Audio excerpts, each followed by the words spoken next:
Welcome, everyone. We'll call this meeting to order and welcome those members of the public that are able to join us this evening and also those members of the public who are at home. And I notice that Councillor Neeb is at home and the rest of the council members are here, but we will ask for roll call anyways. So if you could turn your mics on, please, councillors. Councillor Oak. Here. Councillor Dietrich. Here. Councillor Vaughn. Here. Councillor McLeod-Haggett. Here. Deputy Mayor. Here. And here. Thank you. And Councillor Neeb, is your mic working? Here. Thank you. And we have all members of council present. Ask everyone, please ensure that your cell phones are turned off or on mute. And we'll move on to item number 2, disclosure of pecuniary interest. Are there any disclosures this time from members of council? And not seeing any, we turn the meeting over to our clerk on item 3. Go ahead, Madam Clerk. This is a continuation of the public meeting from December 16th, 2024 to provide members of the public and council further opportunity to provide comments and ask questions on the proposed amendments to the official plan under sections 17 and 26 of the Planning Act. A recording of the December 16th, 2024 public meeting is available on the municipal YouTube channel. Council will not make a decision on the proposed amendments at this public meeting. Please refer to the County of Huron website for details about appeal rights. Thank you. And before we go on to comments from council and members of the public in attendance, we welcome Ken Paland under 4.1.1. Ken, come on up when you're ready.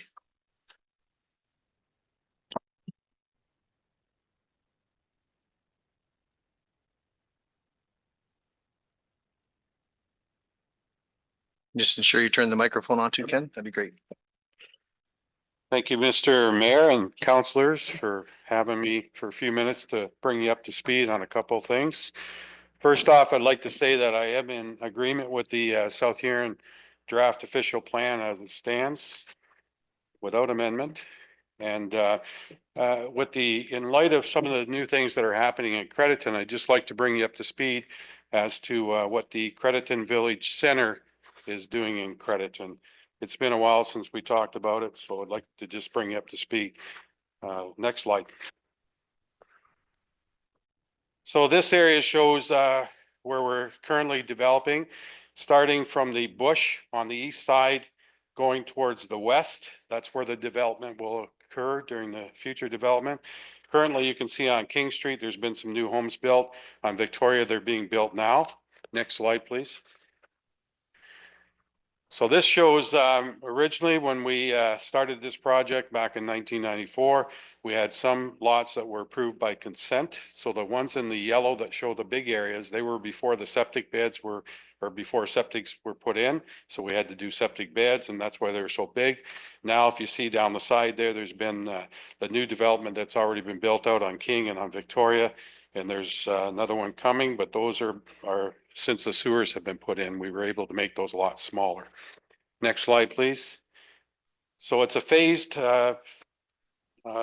development that's going on now. Phase 1 on King is done. Phase 2 on Victoria is done. Phase 3 is in the works. It's been approved. And then we have phase 4 and 5 that can be done fairly quickly or can be done slowly in the groups of 5 over a period of time, depending on the market demand.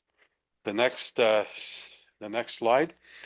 This just shows the next stage. Once those ones get built out, then we were planning on going internally into just behind those ones. And this is the original concept plan that was presented way back in 1994. Actually, Councillor Milt Dietrich was present at that meeting as a building inspector. I don't know if you remember or not, Milt, but you were there. And anyway, so it hasn't changed. There will be some upgrades to it, of course, as we go forward. We don't need a community center there anymore because we've upgraded the community center in Stephen Township there and Stephen in Crediton, and we don't need to have one in this particular development. Next slide.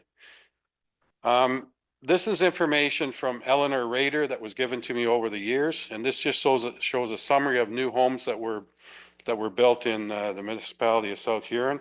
And from 2003 to 2010, there was an average of 16.75. And if you notice, we talk a lot about affordable housing. Well, back in 2007, 63 Main, our family did 11 apartments that are affordable housing, and they're still being used today back in there. So we were forward thinking on that. The next two slides are just background information that Eleanor gave. So we'll just go through those quickly and get to the one that I just received from Mike Rolfe. This is an update as to what's going on recently in our municipality. The information from 2010 to 2013, we had a hard time getting, so we just took from 2014 to 24.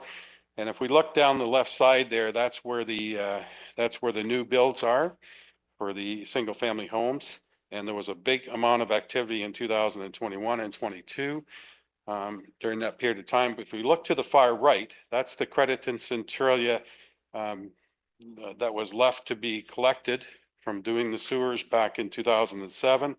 And so far there's been 20 of those builds there. We'll talk about that a little further in a minute. So just a summary of the historical growth. Crediton's a P2 community. I'll explain that a bit more as we go here. But a P2 community, you take 70% of the growth in the township or in the municipality and you multiply it times 25%. And that's supposedly what's allocated to P2 communities. Over to the right, you'll see that there was that 16-year period of time where there were only 10 new homes built in that attached to that sewer. And then recently, during the past couple of years, Crediton Village Center has built out another 10. So over this period of time, the first 8 years showed, if you do the 25% calculation, it's about 4 homes that should be built in that particular area of Crediton and Centralia. And if we look at 2014-24, even including the large number of builds, it still works out to be about 4 or 5. So over this period of time, we're talking about 3 to 5 units per year that would be allocated based off the official plan, the way that it was set up. This just shows, the next slide just shows the projected Huron County growth, and that was done earlier on. If you look at the black where it says the 59 number there, that was what was projected. We look at the red, that's what actually happened by census, by the consensus. And then if you look at the blue, that's the recent Watson report that was just given here in November, I think, to South Huron. You can see that we were losing population during some of that period of time we just discussed, and we were way overestimating the growth in Huron County. Now we're way, in my opinion, we're overestimating it again on this last report. Especially next slide.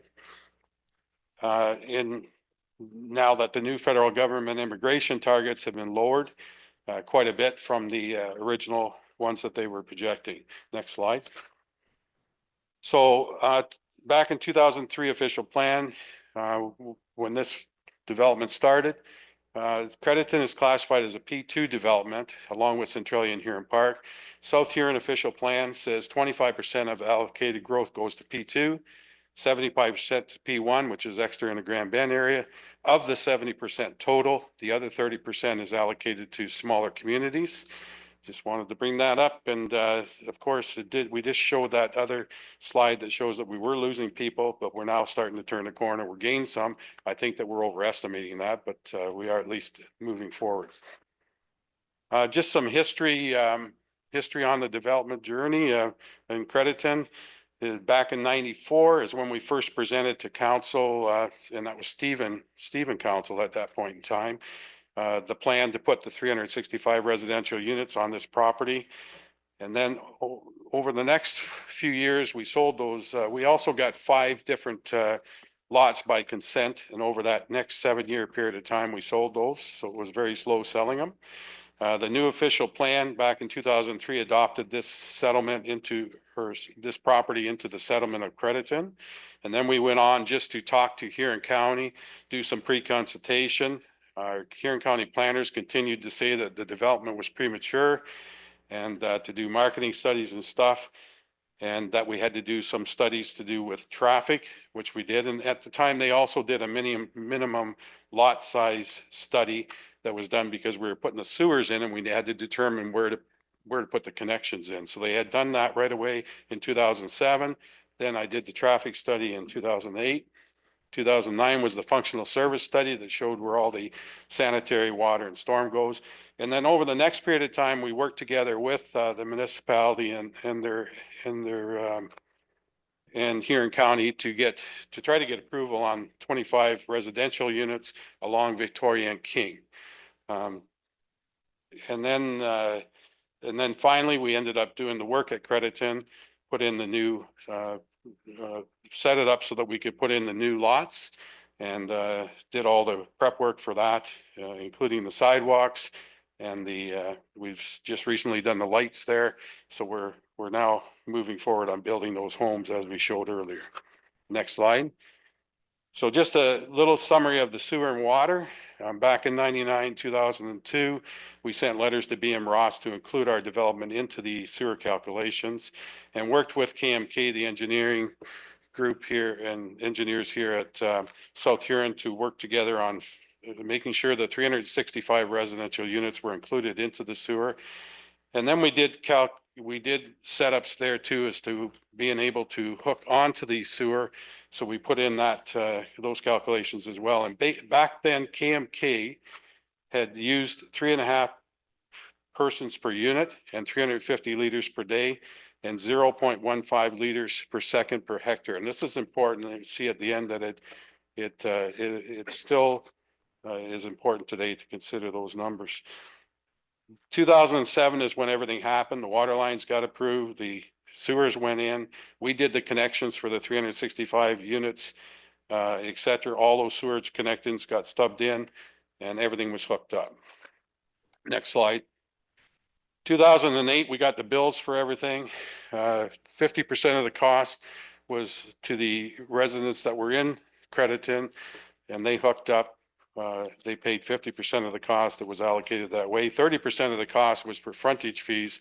And if we look at King Street and Victoria Street and Crediton, we got a giant bill for that because it was such a large frontage area. And then 20%, as we talked about earlier, was left for future development. There were 185 residential lots that were calculated at that figure in order to pay off that 20% loan that was taken at that point in time.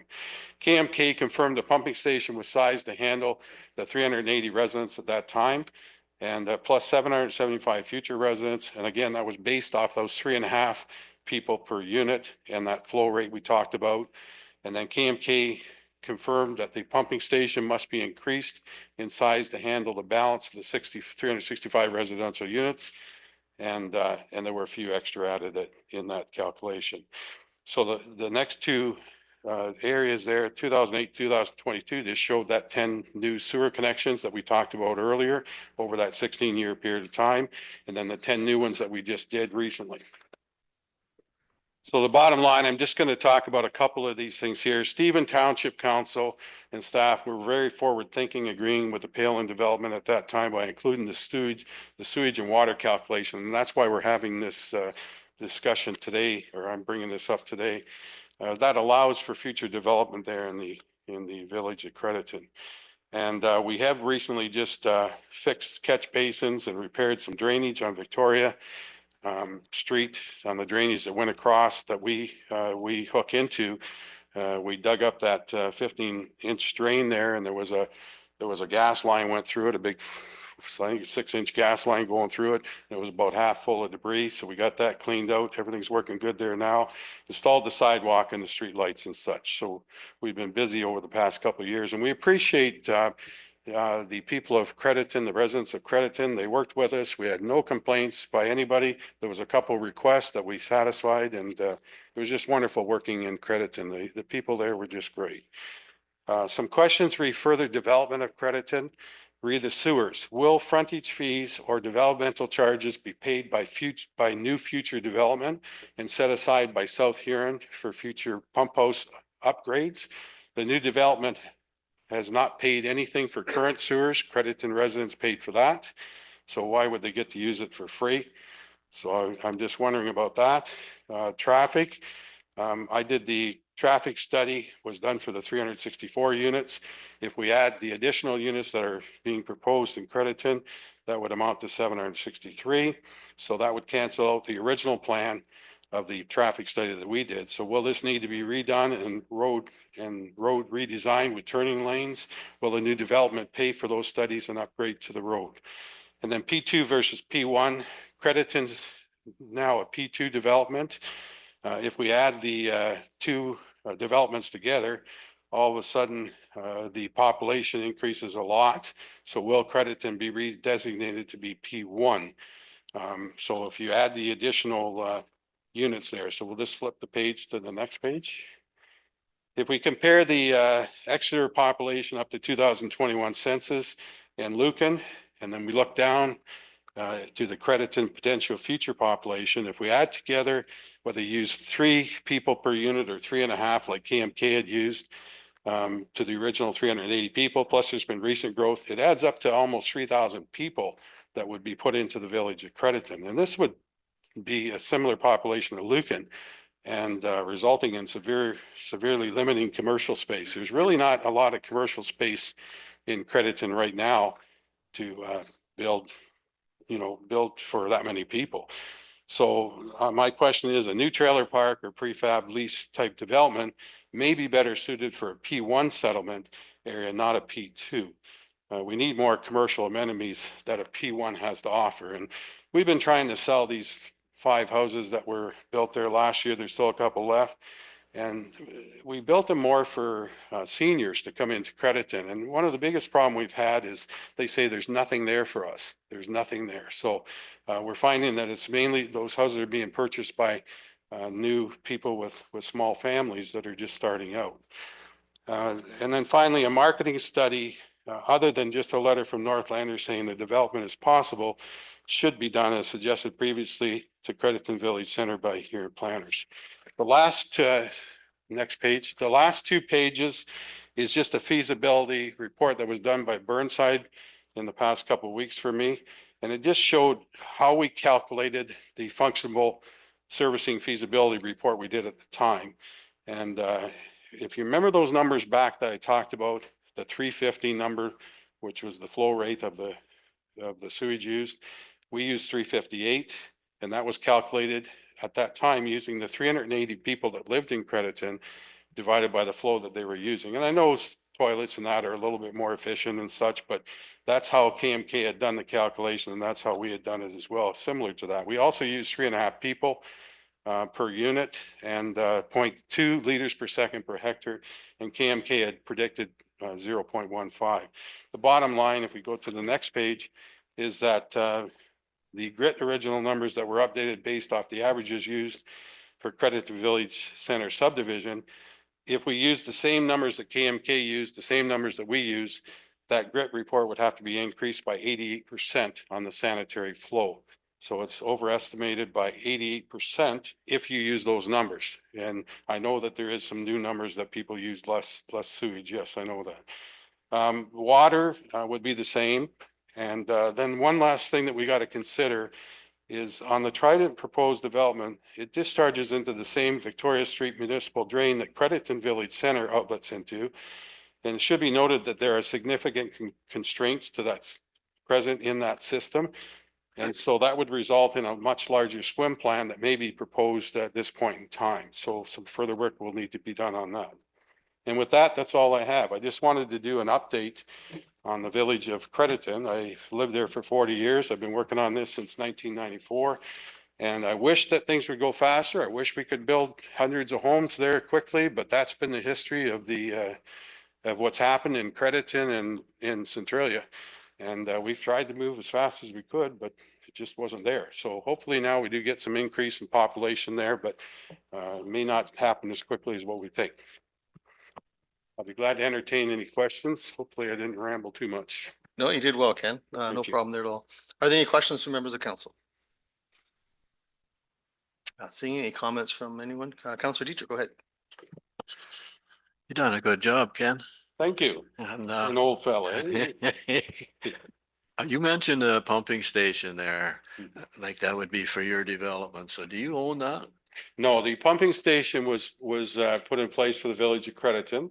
But during that period of time, that development was included into all that calculation. It wasn't there previous to that. So just before 2007, we had the meetings and everything in South Huron was part of that. Stephen Township already amalgamated to South Huron. And just everything was set up there. But that was the calculations that were, there was a draft plan given by KMK at the time, which included our development in there. So it's all listed, and those are the numbers that were listed in there at that point in time. Right. So it's owned by you. Okay. That's all I wanted to know. Okay. Great, thank you. Any other questions from members of council? Not seeing any? Okay, thank you very much, Ken. Thank you. I'll move on to item 4.2, and I believe Mark Kellens. Mark, did you want to come up now? Yeah. This is comments from members of the public at this point. Maybe just turn the microphone on, that'd be great.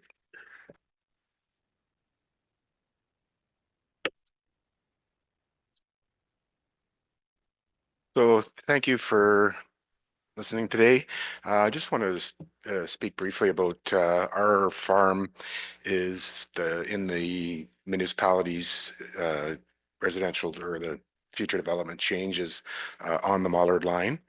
And back when it was started and we were communicated that that the municipality was looking at changing possibly changing zoning on the property, it was to be as a whole of the farm, which would be 112 acres, which we support. We have no problems with that. So my understanding is, as there was a few meetings, I wasn't in attendance, but I believe there was somebody there where they had made a comment about concern for losing an agricultural land or whatever. So I think through the process, we were then notified that they would be possibly looking at looking at half, and way back in history they were 56 acre parcels, and I think that's kind of where they've went back to, and just with us being able to kind of digest that and process that, I just wanted to share a couple thoughts just from our perspective of having that happen. So the part that they're interested in is very much an open agricultural field area. There's an existing cell tower on that we're kind of interested in what's going on. We've been kind of not holding off doing any renewal or whatever, not knowing what that would look like. But with the idea or the mindset change of leaving half of the farm in ag, we just, I guess, couple thoughts was, it's in this day and age with farming, 50 acre farms are really not viable. And this one in particular happens to be on that side where we have a storage shed. We actually have an area of forest. So the actual amount of farming land on that to look at it as a agriculture and whatever, it's not viable, in every way. The other part of that is the fact that the reality is that the property to the west in Lambton, as we border Lambton County, so that whole property is going to be developed and is going to, whatever that looks like, residential, commercial, whatever they decide, along with the fact that the northern part, whether it's our 56 acres or whether it's coming, adjacent that way, is also going to be residential or future potential development. And then, obviously the east is fronting on a increasingly busier Mollard line. So we just thought that our feelings after looking at everything, and sorry, just one other thing to add was the farm is all tiled together, so that would be another thing we would have to look at that would break that up. So we're looking at the scenario and having some time to digest some of the factors that we'd be left with that other piece of property being left would be, these were just some things we wanted to share on our end with regards to not going. And I mean, it just seems to make sense with the farm bordering that whole the farm in Lambton, which is moving towards development. And I understand they're working on accessing that property for that reason. So I just wanted to share some thoughts of what it looks like for us to leave that. We're not opposed to what the municipality is looking at or whatever. Just some thoughts we've had since that was brought to our attention. Okay, thanks. And you've spoken to staff about your concerns? I have. Okay, great. Yeah. Are there any questions from members of council for Mark at all? Do you have anything further, Mark? Did you like that? No. No? No, that's great. Great. Thank you very much for your presentation. Thanks for your time. Thanks for Appreciate listening. that. Thank you. Madam Clerk. Sarah Markle? Welcome, Sarah.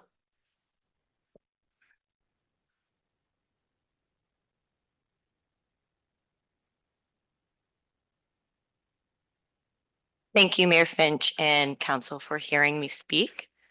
My name is Sarah Merkel, and I am a health promoter representing Huron-Perth Public Health. I hold the built environment portfolio and was at your initial official plan meeting back in March. I grew up on a farm in Perth South and live in Stratford with my husband and 4 small children. The health and well-being of people is a product of where they live, learn, shop, work, and play. Official plans shape this environment, and we at HPPH are grateful for the opportunity to both submit comments through your review process, along with speaking to you today. I do have another meeting at 5:30 in Stratford, so I apologize if I do have to head out a little bit earlier if the meeting isn't finished. As you finalize this draft official plan and listen to my next points, I encourage you to put yourself in the shoes of others in your community to view the plan from their perspective. This could be newcomers to Canada or international agricultural workers, people with limited mobility, those with limited financial resources or without a vehicle, children and youth, and finally our aging population. I want to make sure that their voice is also represented throughout this plan. As I reviewed the official plan, there were 5 themes that I looked at from a public health lens. Theme 1, growth management and land use policies. As public health, we encourage creating complete neighborhoods and communities through mixed land use, intensification, infill development, and ensuring connectivity within neighborhoods and between where people live, learn, shop, work, and play by creating safe and inviting spaces to walk or wheel, such as being bike-friendly, accessible for wheelchairs and strollers. It is so important to balance development with protecting prime agricultural land, but also in just hearing the comments, it's really great that there's that opportunity for everybody to provide their feedback towards this. Theme 2 is social connection and well-being.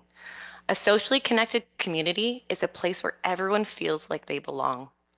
A socially connected community requires spaces and events for people to gather, create new friendships, and contribute to community through volunteering.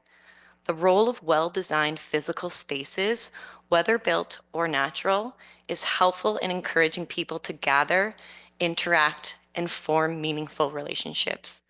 We recently created a social connection primer for municipalities that I've brought with me today that gives lots of very concrete examples, and I will leave these here if anyone is interested in having one.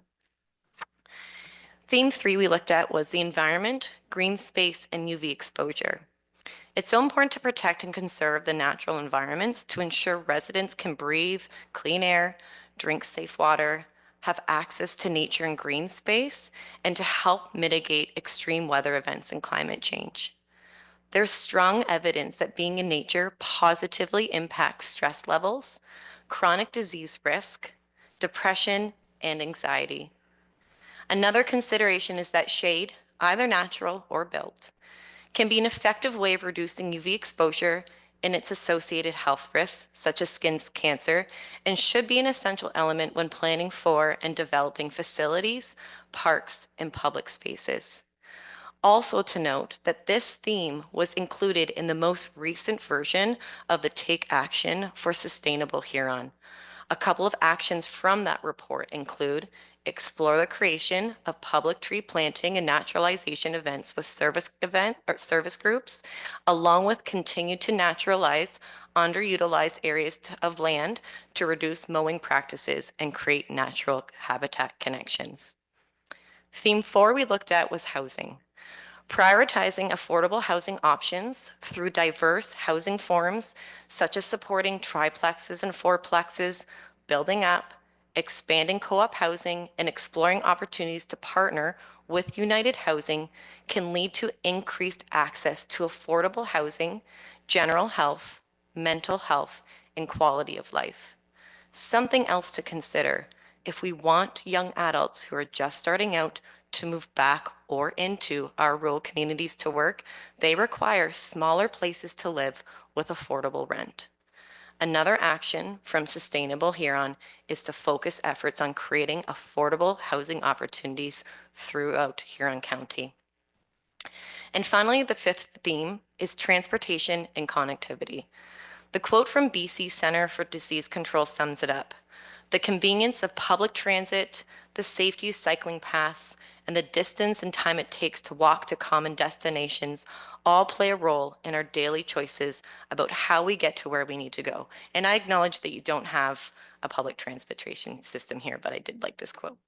When transportation networks are designed to prioritize active transportation, such as walking and wheeling, mobility for all residents is encouraged, which leads to improved health outcomes, better physical and mental well-being, and greater opportunities for social connectedness.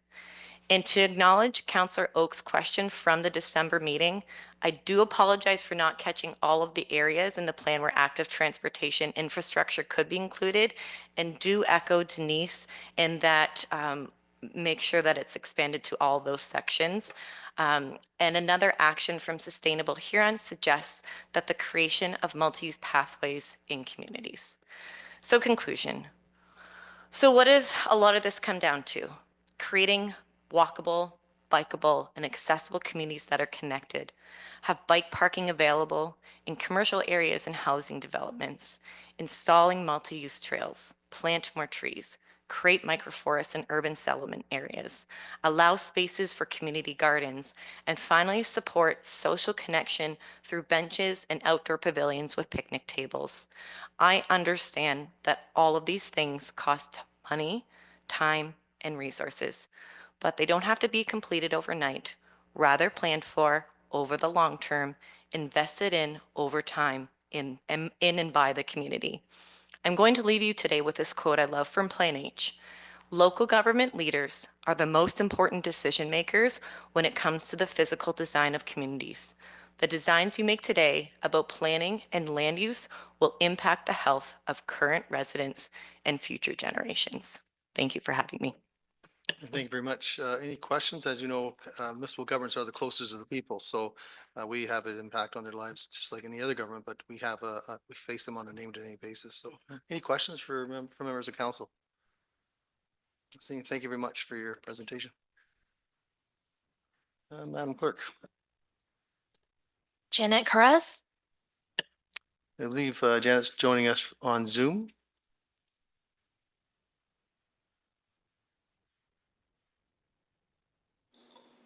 Yes, I'm here. Go ahead, Janet. Thank you, Mayor Finch and councilors. Thank you for the opportunity to address council at this crucial time for South Huron. My name is Janet Koresh, and I am an environmental horticulturalist and a retired member of the Association of Municipal Clerks and Treasurers of Ontario. I'm a resident of South Huron.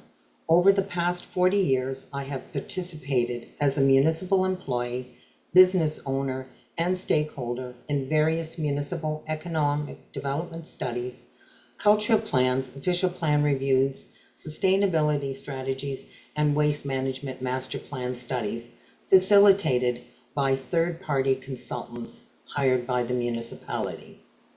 In the early 1900s, the province of Ontario enacted legislation permitting municipalities to engage in land use planning. The legislators recognized that planning needed to be regulated at the local level. A one-size-fits-all approach won't work. This part of Ontario is a very unique region encompassing agriculture, recreational, and tourism activities as economic drivers. Currently, there is a shortage of housing. More pressing is the need for affordable rental housing.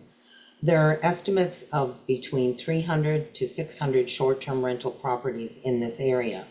Lambton Shores in 2022 registered 350 STRs.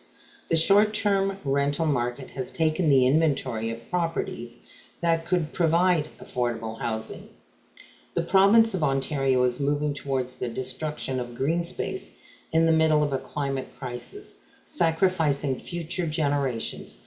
Current provincial legislation has opened up protected green space and attempts to deregulate development processes. This ideology of urban sprawl into protected areas has not been analyzed. It is a reactionary political response to more complicated social issues. Strategies for the GTA and big cities will not work in rural Ontario. Rural communities recognize this and raised concerns to the province. Comments were submitted from all over Ontario about the negative impact of deregulated development in rural Ontario, being short-sighted and does not solve the affordable housing crisis. With the destruction of green space in urban areas, it is imperative that we preserve green space in rural Ontario to ensure a sustainable future for generations to come. Land use planning does not occur in a vacuum. Official plans provide a roadmap for the municipality's future. They contain policies to support the vision of the municipality. All of the Huron County and South Huron strategic plans identify this area's key assets as its rural characteristics, natural features, proximity to Lake Huron, open spaces, agriculture, green space, trails, and forests as economic drivers. Land use planning must consider this area's key assets in its strategic plans and be administered through the lens of climate change.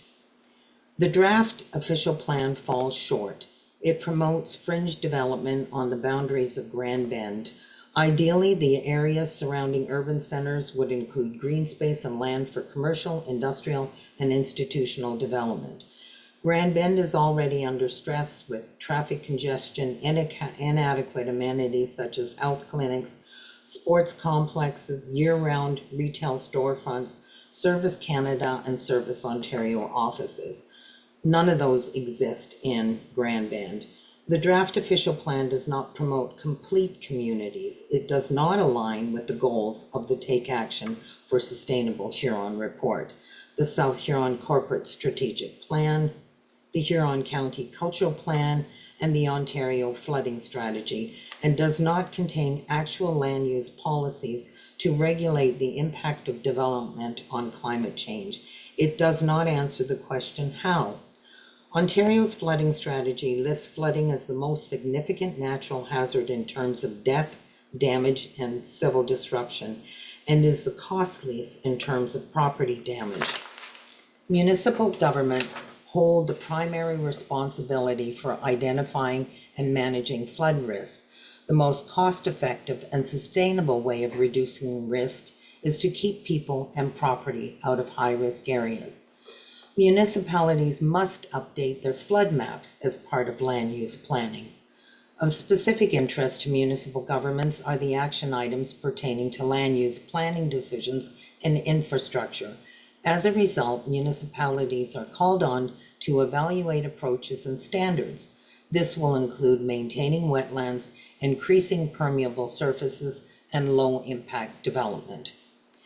The South Huron Corporate Strategic Plan states, this plan provides an adequate land base and allows for continued growth within existing urban areas on full services, which encourage the provision of employment and housing opportunities while preventing fringe or sprawl development. Additionally, the Ontario Planning Act has provisions for municipalities to establish planning advisory committees. These are not committees of adjustment. They report directly to council and review applications for major changes to land and building use under the Planning Act. They're also regulated under the Municipal Act. In 1979, my husband and I purchased our first home in a brand new subdivision, Heart Lake. This was a new development concept for its time. It required the developer to include parks, community centers, small strip malls that had convenience stores and hair salons and chiropractors, schools, and healthcare clinics. The developer built a mixed-use, self-contained community accessible by transit and provided the future residents with all the amenities they would need to live a comfortable, sustainable lifestyle with trails and active transportation methods in place. This was progressive planning for its time. This was 50 years ago. With wide sidewalks, boulevards, cul-de-sacs, and parks with playgrounds where children could play safely. We needed an inspired official plan, not one that proposes generic urban sprawl and fringe development. We need a made for South Huron plan, not one based on big city policies. We need innovation, a visionary path forward, a plan for a standout rural municipality to be admired, one that will attract investors and residents. We can do better. Thank you for your time. Thank you, Janet. Are there any questions for Janet from members of council? Not seeing any. Thank you. Madam Clerk? Dave Ross, Dave, welcome.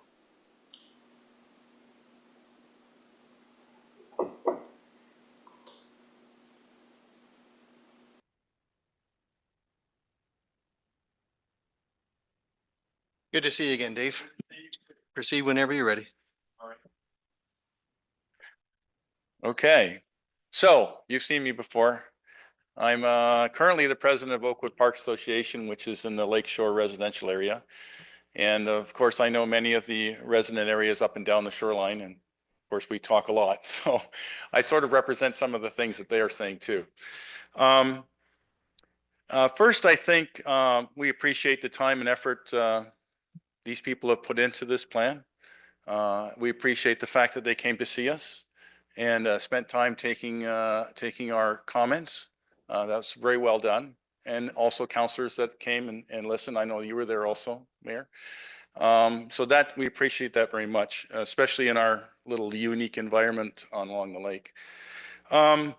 Certainly we were surprised when we saw the draft official plan when Grand Bend became, I think it was called one of the two settlement areas. We're kind of like, oh, really? That's surprising to us, given its sort of status in the previous plan. But I know that the team learned a lot when we met and when they came to see us about our privately owned communities that are along the lake there, and mostly, and also the area included with the agricultural lands and some of the floodplains. It was, I think, interesting to see their reaction when we walked through Maple Grove and we walked through our area and others. But we also understand, you have to look for real areas for opportunities, and we think collaborating with Lambton Shores is a good move, and that the area along Highway 81 near the model line, it seems like a very reasonable piece. And we've heard a little earlier how there seems to be some acceptability to that, and that seems to be an interesting spot to go to. I think, and we think, because we live in this natural area, we have an affinity for the trees and the nature a lot. And so we really appreciate Section 4 in the plan and what was spoken about earlier, how it affects how people's health in those areas. We do have a number of, in those areas along Lakeshore, we do have a number of permanent residents. And I know many of them say to me, when I come to my place, I feel relaxed. There's something about the forest that does that to you. So, and it's not just that the natural areas are good for us, they're also good for climate. They absorb a lot of the rains, they absorb a lot of the oxygen, or produce the oxygen, and also clean the soil, and they do a lot of things for us. As a prior manager of or chairman of our environmental committee, I've got a draft urban forest plan in my hands for our little space so that we can manage our forests a little bit better. Some people have been asking for it actually. So that was nice to hear. We think that also planning, as an engineer, planning always leads design, and planning should also lead development. And that's the way we think about it. It shouldn't be, well, we bought this land, now what do we do with it? It should be, we know what we're going to do with it. We have a plan for this. And we think that's an important aspect, especially relevant to climate change and how it'll affect us in the future, as we heard earlier with higher rainfalls. I know it's been, I think there's a number of projections in the Huron County Environmental Plan that talk about the amount of rainfall we'll see or could see. So I think this is extremely important, especially given future climatic changes.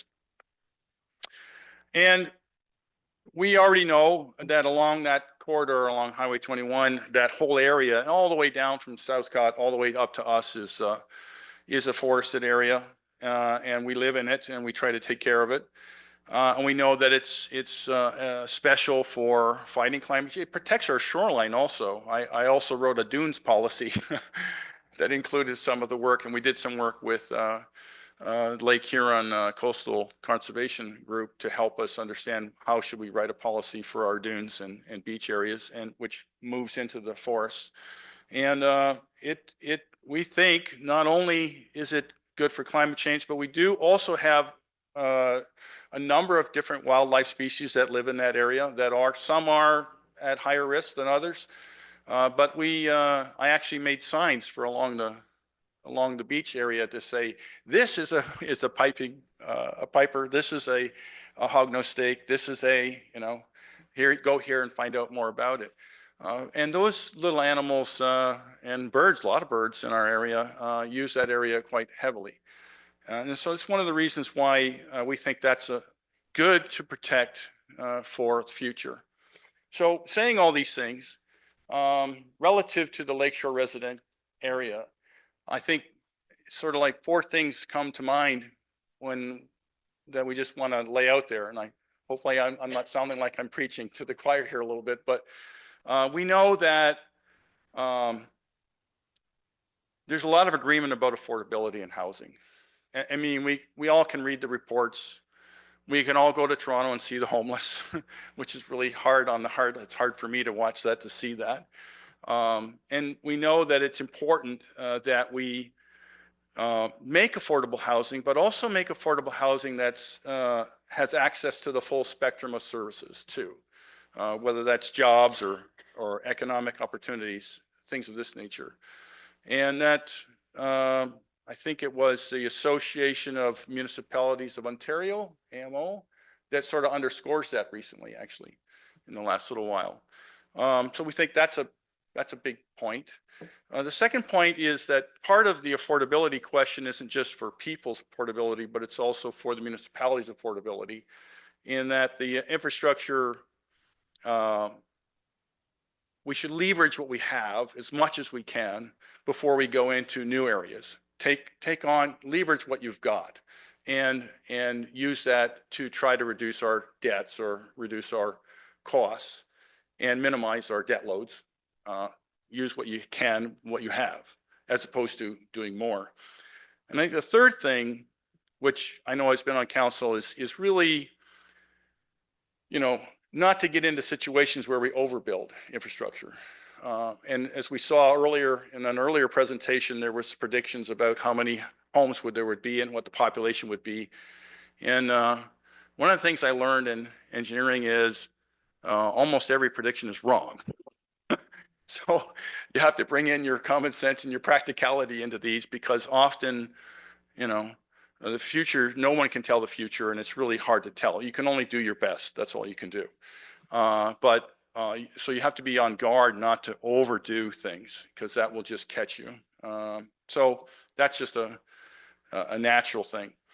We think that your work, like I said earlier, the fourth point now is really the work that you're doing on highway, or the proposals working around Mahler Line is a good direction. We think it's a better direction than moving towards the Lakeshore residential area, which, as I say, is a very natural area north of Grand Bend. We think that area has a lot of potential, and we encourage you to please go that way because we think that's a right thing to do. It's close to a number of areas that can be used. And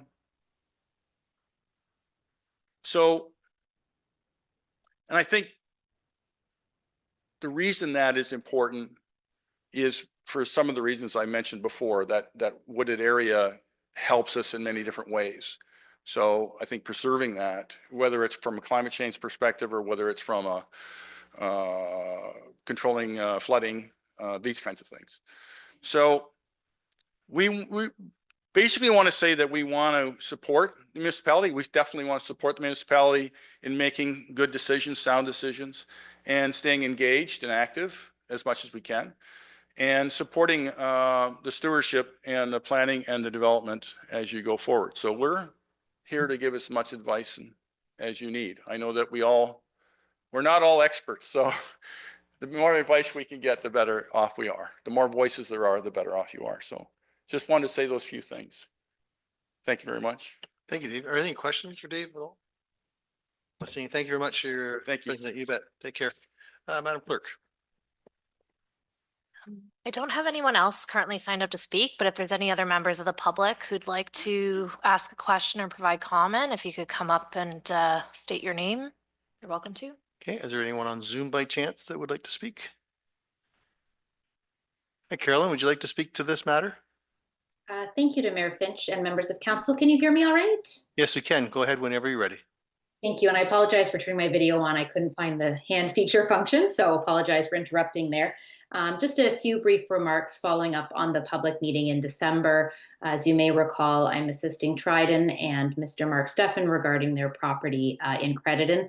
Certainly appreciate all the dialogue this evening and information conveyed. I just wanted to reiterate that the proposed development on the north side of Crediton by Trident would of course need full planning approvals, including a zone change and a plan of subdivision with the appropriate studies, traffic, servicing, planning. And as well, we also understand similarly from staff that market justification would need to be included in that application. So certainly we're aware of those criteria and look forward to the opportunity to prepare them and submit to staff and council and continue to work with Trident in terms of the market. I know they're looking forward at bringing a different type of product that has been seen in Crediton, and are certainly very aware of the need for amenities to support those residents and are looking at opportunities for some commercial uses and recreation uses to support development. But I'll just leave it at that. I know I had a fulsome presentation in December, but can certainly answer any questions you have. Thank you. Thank you, Carolyn. Any questions for Carolyn at this time from members of council? Not seeing any. Thank you very much, Carolyn, for that. Turn back to the gallery. Are there any comments from members of the gallery here tonight? Not seeing any. Are there any comments on Zoom? Do we have any of the persons that are attached to Zoom? Not seeing any. Are there any comments from members of council? Okay, not seeing any. All right, thank you for that. And if there's no other comments, then we can move on. Let's listen to the calls. The South Huron Council now closes this public meeting at 4:53 p.m. Moved by Deputy Mayor, seconded by Councillor Neeb. No discussion.